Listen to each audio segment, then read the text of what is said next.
हाजा आसफ तेरी press conference मैं देखी है ते जेड़ा तू एडा वड्डा झूठ मारिया कि तुसा 45 फॉर्म हरियाणा दे देखे ने। मैं बुला के मीडिया के थ्रू है पूरे 45 फॉर्म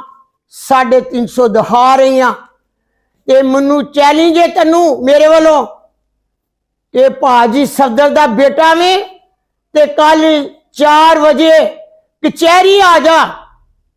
ते उथे लोग कट्ठे हो जान ते अपने असली 45 फॉर्म तू भी ले आ ते फैसला लाइफ दे उत्ते दुनिया देखेगी कि सच्चा कौन है और झूठा कौन है। और जरूर आई भाजी सफदर का बेटा है ते मेरा चैलेंज है तेनू कि तेरे 45 मसले ने